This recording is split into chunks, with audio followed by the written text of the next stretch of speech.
Okay guys, dahil nga sumablay yung ating in-order sa online, no, nung una na shock absorber ng ating Raider, ay umorder ulit tayo, no. Pero sa pagkakataong to, in-order na natin yung dati nating brand, okay?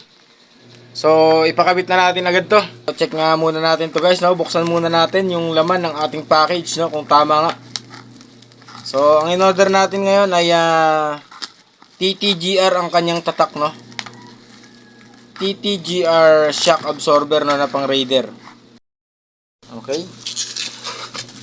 Napakakapal nga ng bubble wrap guys, no.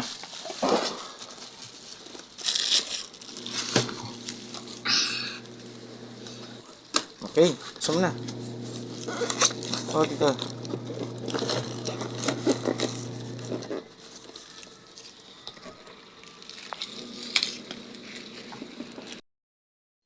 So, ayan na nga, ano.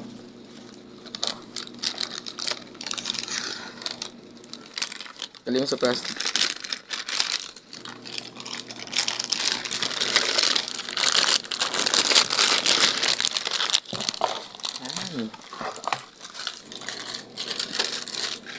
Alright. So, parehong-pareho ng stock natin guys, no. Kaya tara, pakabit na natin agad to. So, ayan na nga guys, tanggalin na nga natin tong luma, no. Ito rin yung brand na tumagal sa akin ng 2 taon, no. Yung TTGR na yan. Yung una nating ikinabit ay sablay, no. Kaya ibinalik natin. So, ayan. Ako na nga rin na nagkabit niyan guys kasi busy yung ating mga mekaniko, no. Kitang-kita nyo naman yung dumi ng aking Raider. So, ayan, tinanggal na. Yan yung luma. So, ikabit na natin itong bago.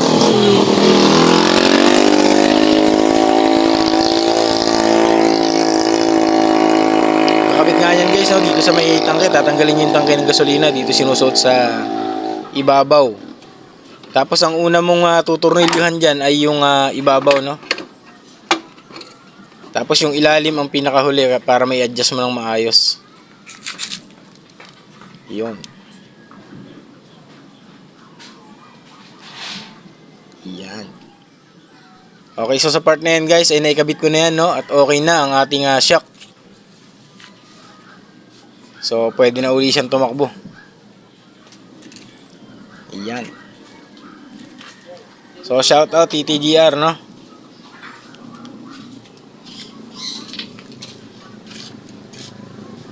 Yun nga yung pogi-pogi nating mekaniko, no?